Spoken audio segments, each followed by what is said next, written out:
Hello বন্ধুরা, কেমন আছো তোমরা? আশা করছি ভালো আছো। আমরা অনেক অনেক ভালো আছি।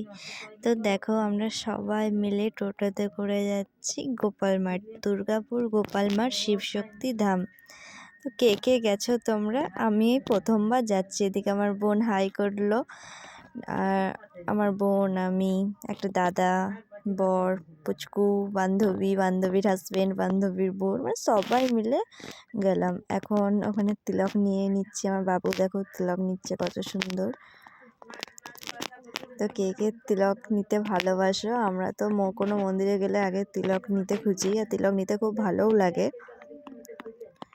তো দুর্গাপুর থেকে কে কে দেখছো অবশ্যই কমেন্ট করবে। আর এদিকে দেখো আমার বান্ধবীর ছেলের, আমার বেটু কি সুন্দর ফটো তুলছে দাঁড়িয়ে দাঁড়িয়ে। তো শিবশক্তির ধাম, আমার মন্দিরটা খুবই ভালো লেগেছিল, মানে কি বলবো, আর অসাধারণ লেগেছিল।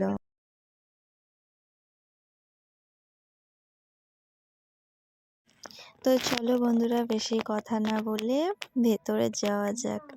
তো ভেতরটা দেখো, ভেতরের পরিবেশটা খুবই সুন্দর।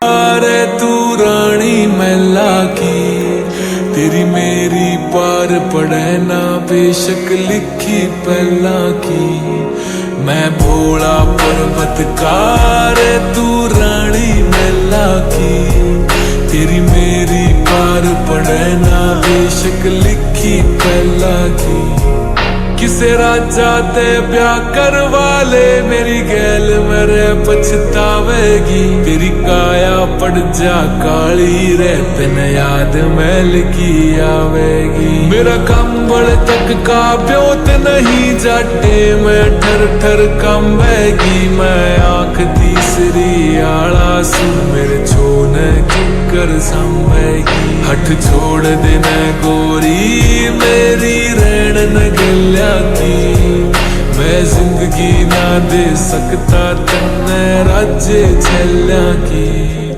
मैं भोला पर्वतकार तू रानी मैला की तेरी मेरी पार पड़े ना बेशक लिखी पहला की।